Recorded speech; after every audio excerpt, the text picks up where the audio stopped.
첫 번째 주에 두 번째 시간 미국법 공부의 필요성 및 개요에 대해서 좀 살펴보도록 하겠습니다. 자, 미국법 공부의 필요성. 미국법 공부의 필요성은 뭘까요? 한미 간의 관계, 정치 국방, 한미 간의 무역 교류, 한미 간의 자유무역 협정, 서비스 교류 및 인력 교류, 이제 제가 이렇게 크게 나눠봤는데요. 실질적으로 저희가 이제 일본의 식민지로부터 독립을 하면서 미국 군정이 이제 시작이 됐고요. 그러면서부터 이제 미국하고 그 상당히 긴밀한 관계를 유지하게 되죠. 그리고 이제 6.25 전쟁을 통해서 또 미국이 저희를 이제 우방국으로 도와주지 않습니까? 그렇게 하면서 이제 국방이나 정치 관련해 가지고 미국에서 이제 많은 것을 배우게 되죠. 그래서 실질적으로 미국의 시스템이 저희에 많이 들어오게 되고요. 그러한 시스템을 운영하는 과정에 또 많은 무역 교류를 하는 와중에 한국과 미국 간의 계약서라든지 그 다음에 미국에 있어서 한국을 지원해 주는데 관계 법령은 또 무엇인지, 그 다음에 또 저희도 마찬가지로 미국하고 이제 교류를 하면서 발생하는 분쟁, 그런 부분에 있어서 어떻게 또 적용돼서 법규로 해결을 할 것인지 하는 부분에 대해서 많이 이제 영어로도 뭐 계약서도 쓰고 하다 보니까 미국법 공부의 이제 필요성이 이제 점점 증가가 되는 거죠. 그리고 실질적으로 한미 자유무역 협정이 이제 발효가 됩니다. 2007년에. 그래서 2007년에 한미 무역 협정이 끝나고 나서 아마 2013년인가 16년에 이제 발효하는 걸로 제가 알고 있는데요. 그래서 한미 무역 협정을 통해서 저희가 실질적으로 무역의 교역량도 많아지고 그 다음에 서비스 교류가 늘어납니다. 그래서 한미 FTA에 의해서 사실은 법률 시장의 개방을 가져오고요. 그 법률 시장 개방으로 인해서 실질적으로 미국에 있는 많은 변호사님들, 그 다음에 많은 미국의 로펌들이 한국 내에 와서 활동할 수 있게 되는 근거가 마련이 됩니다. 그럼으로써 FTA를 근거로 해가지고 사실은 이제 서비스 시장이 이제 확대가 되고 법률 시장도 오픈도 되고, 그리고 다양한 교류들이 활동이 되다 보면 계약도 많아지고 거기에 대한 분쟁도 있을 수가 있고요. 그럼 그 분쟁에 의해서 결국은 그 미국 법을 통해서 해결을 해야 되는 부분도 있고, 물론 한국 법을 통해서 해결도 하지만 실질적으로 계약서에 있어서의 관할 기준은 어디로 정할 것인지 하는 부분에 있어서 많은 이제 미국의 뉴욕주라든지 캘리포니아 주라든지 이런 부분들을 정하기 때문에 실질적으로 많은 분들이 이제 미국 법을 공부하고 미국 변호사 자격을 취득하려고 하고 있습니다. 자, 서비스 교류 및 인력 교류 말씀드렸죠. 그래서 이제 FTA를 통해서 각각의 이제 뭐 예를 들어서 뭐 법률 시장 개방이라든지 아니면 금융 시장 개방이라든지 이런 부분에 뭐 그 서비스 분야들이 실질적으로 오픈이 되면서 많은 인력들이 왔다 갔다 해요. 여러분, 서비스의 교류는요, 인력의 교류랑 거의 비슷한 말입니다. 왜냐? 서비스를 제공하려면 어떤 인력이 와서 그 서비스를 제공해야 되기 때문에 그러한 인력이 그 현지, 그러니까 예를 들어서 미국 인력이 한국에 들어오는 거나 한국의 인력이 미국으로 들어가는 거나 다 이민법이나 이런 부분들이 적용이 돼요. 그렇기 때문에 인적 교류가 증가가 되고, 그러한 인적 교류를 해결하기 위해서는 뭐 이민법규가 적용이 된다라든지 비자법규가 적용이 된다라든지 아니면 또 고용관계에 대한 계약법규가 적용이 된다든지 이런 법들이 많이 적용이 되기 때문에 실질적으로 미국법 공부를 해야 되는 필요성은 점점 더 증가할 것이라고 생각이 됩니다. 자, 코러스 FTA, 한미 FTA라고 하는데 옆에 제가 USTR이라고 적었죠. 이 USTR은 뭐냐면 US Trade Representative라고 해서 실질적으로 미국 무역 대표부인데요.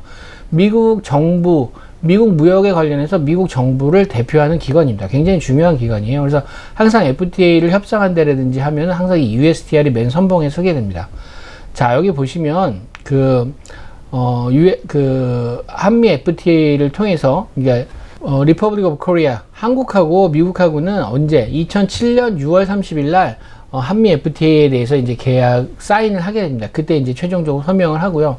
실질적으로 이게 이제 발효가 들어간 것은 조금 시간이 지나서 이제 시작이 되죠. 그래서 이제 실질적으로 서명했던 그 정보하고 발효가 이제 효력이 생기게 됐던 정보하고는 좀 차이가 이제 생기죠. 그러면서 그때 이제 저희가 뭐 조금 순조롭지 않게 한미 FTA가 이제 시작이 되긴 했지만 어쨌든 그 부분을 통해서 한미 간의 무역 교류는 점점 더 증가를 했어요. 그래서 실질적으로 한미 간의 그 한국과 미국이 어떤 식으로 교류를 했는지, 그 다음에 한국과 미국의 그런 무역에 있어서의 중요하게 차지하는 위치는 어떻게 되는지 그런 걸 좀 보도록 하겠습니다. 그 지금 현재 미국에 있어서 한국은 그 무역 파트너, 트레이드 파트너라고 하죠. 한국은 미국의 6번째로 큰 무역 파트너, 그러니까는 이제 무역 대상국입니다. 그래서 실질적으로 미국이 많이 제일 무역을 많이 하는 국가 중에 하나는 이제 차이나, 중국이라고 할 수 있고요. 이게 이제 2017년 얘기인데, 2017년을 근거로 했을 때 차이나가 제일 많고, 그 다음에 캐나다, 멕시코, 재팬, 저머니, 그 다음에 사우스 코리아, 그 다음에 대한민국입니다. 그래서 저희가 그때 이제 6번째 6위를 차지하고 있었는데요. 지금 2021년을 기준으로 하면 이게 조금 바뀌었어요. 왜냐하면 코로나가 터지면서 그 이후로 중국의 이제 무역 상대국이 미국의 이제 무역 상대국에서 조금 이제 하락을 하게 되죠. 그 대신에 미국하고 이제 근거에 붙어 있는 이제 카나다나 멕시코, 사실은 이제 카나다, 멕시코는 나프타라고 해서 북미 자유무역 협정을 근거로 해가지고 사실은 무역량이 많은데, 이런 카나다, 멕시코 이런 나라들이 중국보다 더 많은 무역을 이제 다시 하게 됩니다. 그리고 실질적으로 이제 여기서 이제 중요한 부분은 저희가 이제 미국의 이제 제6위 6대 무역국이기 때문에 그런 부분에 있어서 다른 영국이나 프랑스나 독일이나 뭐 이런 나라들하고 어깨를 이제 나란히 한다라는 거, 심지어는 그 몇몇 나라들보다는 저희가 더 무역 교역량이 많다는 부분에 대해서 굉장히 여러분들 자부심을 느껴야 됩니다. 그래서 저희 실질적으로 미국 법에 대해서 우리가 많이도 공부를 하고, 그 다음에 미국 변호사가 점점 더 많아져야 되는 이유는 이런 부분에서 우리가 미국하고 중요하게 교류를 맺고 있다라는 부분이 있기 때문에 그렇고요. 그 다음에 한미 자유무역 협정도요, 여러분들 실질적으로 법률 시장이 오픈이 되면서 우리가 미국의 로펌이 한국으로 진출한다라는 면도 있지만, 한국의 이런 많은 젊은이들이 또 미국으로 진출해가지고 미국 변호사의 업무에 대해서 종사할 수 있는 그런 기회도 있는 겁니다. 그렇기 때문에 사실은 우리나라 쪽으로 너무 법률 시장이 오픈돼서 미국의 로펌들이 많이 들어온다, 이 부분보다는 실질적으로 많은 한국 분들이 미국에 가서 변호사를 취득할 수 있고, 또 이 변호사를 통해서 한국 시장에서도 일을 하고 미국 시장에서도 일을 할 수 있다라는 부분에 대해서 긍정적으로 생각을 하시는 분도 있으셔야 됩니다. 자, 한미 FTA 제일 중요한 부분 중에 하나라고 할 수 있죠. 법률시장 개방인데, 자유무역 협정을 통해서 서비스 시장이 개방되면서 우리가 이제 미국에 대해서 한미 FTA를 통해서 미국에 대해서 법률시장을 오픈하는 이제 절차를 했는데, 이미 이제 다 오픈이 됐죠. 사실은 전면 개방입니다. 그래서 미국 변호사들이 한국에 들어가서 이제 변호 업무를 하고, 미국 로펌들이 한국에 들어가서 법률 서비스를 제공하는 일도 하는데요. 실질적으로 그럼 미국 변호사를 한국에서 뭐라고 할 것이냐, 외국 변호사라고 이제 불리는 거죠. 그래서 외국 변호사라고는 하지만 어느 나라, 지금 한미 FTA 말고 자유무역 협정을 체결한 나라들이 꽤 있어요. 그러면 그런 나라들의 변호사들은 다 외국 변호사라고 얘기를 해요. 그러니까 실질적으로 외국 변호사라고 얘기를 하지만 그건 법적으로는 사실 외국 변호사, 어디 나라 변호사 이렇게 얘기를 할 수는 없습니다. 마찬가지 미국 변호사라고 제가 적어놨는데요. 미국 변호사라고 얘기할 수가 없어요. 왜냐? 미국은 큰 나라잖아요. 그리고 아까 처음에 말씀드렸듯이 50개 주의 변호사 자격증이 각각 다르기 때문에 뭐 뉴욕주 변호사, 버지니아주 변호사 뭐 이렇게 얘기를 하거든요. 그래서 미국 변호사라고 하는 그런 직접적인 얘기는 없어요. 사실 만약에 US 어터니라고 얘기를 하면 미국 연방 검찰을 얘기합니다. 자, 그 다음에 외국법 자문사 이렇게 되어 있는데, 실질적으로 우리나라에는 외국법 자문사 등록에 관한 법률이 있어요. 그래서 그 법률을 기준으로 하면 실질적으로 한국의 변호사가 아닌 사람들은 다 외국법 자문사가 됩니다. 외국법 자문사. 그래서 실질적으로 전부 외국법 자문사라는 그런 타이틀을 가지게 되는 거죠. 자, 외국법 자문사의 등록 현황을 좀 한번 살펴보도록 하겠습니다. 2021년 5월 기준으로 현재 외국법 자문사는 전체 201명입니다. 그래서 외국법 자문사가 어느 국가의 변호사가 외국법 자문사로 등록을 했냐? 미국, 영국, 호주, 뉴질랜드, 중국 등에 있다라고 되어 있고요. 미국법 자문사가 사실은 제일 많죠. 그래서 실질적으로 미국법 자문사는 129명이라고 이제 이거 적어놨는데, 이 129명은 조금 오래된 통계예요. 그리고 뉴욕이 최다다. 이건 뭐냐면 뉴욕주 변호사가 제일 많아요. 아직까지도. 그래서 뉴욕주 변호사가 좀 제일 많고, 업무 범위는 뭐냐?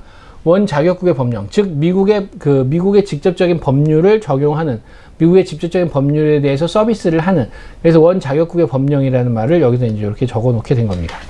자, 외국법 자문사 등록 현황에 대해서 좀 살펴보도록 하겠습니다.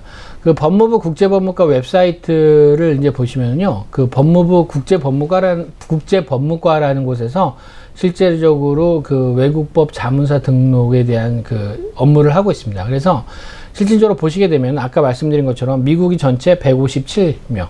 그러니까 미국 변호사, 미국에 있는 50개 중에서 한 군데 이제 변호사 자격증을 취득하신 분들이 한국에 와서 외국법 자문사로 등록을 했는데 그 중에 제일 많은 지역이 미국이고요. 그래서 현재 157명이 돼 있고요. 뉴욕주가 109명.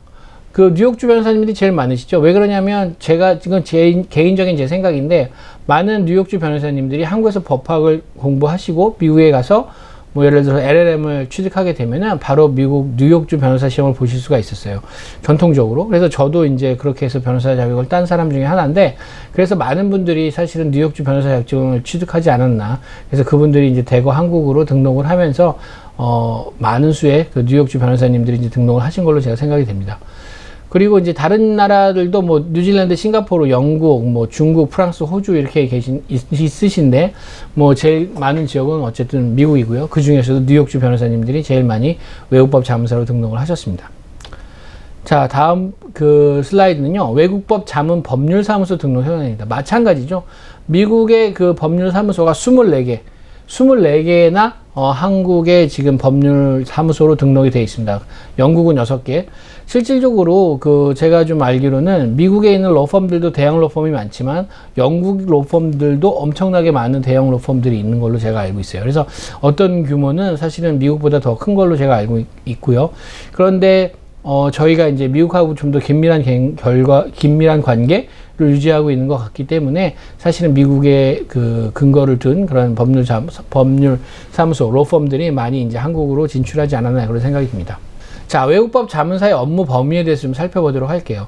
자, 그 외국법 자문사의 업무 범위. 외국법 자문사는 외국법 자문 법률사무소의 구성원 또는 외국법 자문사, 국내 로펌 소속 외국법 자문사로만 활동할 수 있습니다. 라고 돼 있죠. 그러니까 아까 말씀드렸던 그 24개, 예를 들어서 미국을 근거로 하면 그 24개의 사무소 안에 있는 구성원으로 돼 있는 사람, 아니면 외국법 자문사로 등록을 된 사람, 또는 국내 로펌 소속의 외국법 자문사로 등록이 돼 있으신 분들만이 외국법 자문사로 한국 내에서 활동하실 수 있다라고 돼 있고요. 그 다음에 외국법 자문사는 원자격국의 법령. 여기 보시면 이제 원자격국의 법령이라는 부분이 있죠. 미국 법이면 이제 미국 법인 거죠. 그러니까 예를 들어서 뭐 미국의 이민법, 미국의 특허법, 미국의 무슨 상표법, 이런 원자격국의 법령.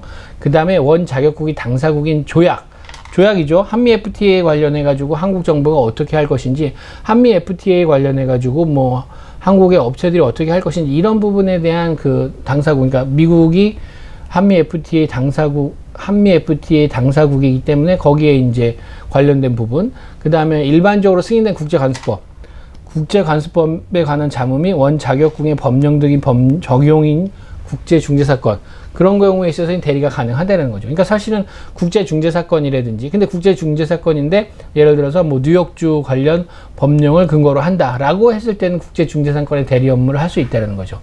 여기 보시면 업무만 처리할 수 있다라고 되어 있죠. 그러니까는 원자격국의 법령에 대한 부분, 그 다음에 국제관습법에 대한 부분, 그 다음에 원자격국의 법령이 적용 중인 국제중재사건에 대해서 이제 실질적으로 할 수 있다는 거죠. 여러분 생각해 보세요. 미국 법 공부하신 변호사님들이 한국에 들어와서 한국 법원에서 소송이나 이런 부분 할 수 있을까요? 못하죠. 왜? 실질적으로 한국의 민사소송법이나 뭐 형사소송법 배운 적도 없고, 그리고 그 부분에 대한 지식이 없기 때문에 누구를 대리해서 그 앞에 법정에 나가서 일을 한다는 건 쉽지 않아요. 마찬가지죠. 미국 내에서도요. 버지니아주 변호사가 뉴욕주에 가서 재판 못해요. 왜? 절차나 이런 부분이 다르기 때문에. 그리고 그 뉴욕주와 버지니아주는 사실 국내법적으로 봤을 때 주정부가 다르기 때문에 그 다른 국가로 되고요. 그래서 예를 들어서 뉴욕주 변호사가 버지니아주에 와서 재판을 하려면 뭐 버지니아주 라이센스가 있어야 된다든지, 아니면 버지니아주의 변호사랑 같이 한다든지, 아니면 특별한 절차를 거쳐서 거기에 맞는 제한적인 활동에 대한 허가를 받아야지만 할 수 있습니다. 마찬가지로 이 부분을 다시 한국에다가 적용한다고 해보세요. 그래서 법정 변호 등이나 국내법 사무 수행은 불가능하다, 이렇게 되어 있는 거죠. 미국법 변호사들이 한국법에 대해서 잘 알지 못하잖아요. 그렇기 때문에 한국 국내법 사무수행 못하는 거고요. 그 다음에 자격이 되지 않기 때문에 당연히 법정에 나가서 뭐 재판을 대리하거나 그렇게 하실 수 없다는 겁니다. 자, 미국법의 개요에 대해서 좀 살펴볼게요. 자, 미국법은 대륙법과 영미법 중에 어디에 속할까요? 당연히 영미법, 예, 영미법에 속하죠. 이제 커먼로라고 얘기를 하는 영미법에 속하는 거고요. 그 다음에 보통은 이제 법을 성문법 국가, 불문법 국가라고 나누는데, 영미법 국가는 이제 불문법 국가예요. 왜냐하면 이제 특별한 성문은 뭐냐면은 글로 쓴 법전이 있는 국가를 이제 성문법 국가라고 해요. 근데 불문법은 실질적으로 이렇게 글로 쓴 법전이 없는 거예요. 그러니까 커먼로, 실질적인 여러 사건을 통해서 만들어진 일반적인 법원칙이 이제 존재를 하는 거죠. 그래서 그런 나라들이 대부분 불문법이다라고 하는 거죠. 그렇지만 요즘에 성문법 국가다, 불문법 국가를 이렇게 나누는 부분은 사실은 큰 의미가 없어요. 왜냐하면 미국 같은 경우 영미법국에서 보통법을 취한다. 그럼에도 불구하고 성문법전이 있어요. 그러니까 성문법전하고, 미국은요, 헌법도 성문법전이 있는 거예요. 그렇기 때문에 그 최초의 헌법을 그러니까 성문헌법국가가, 최초의 성문헌법국가가 어디냐?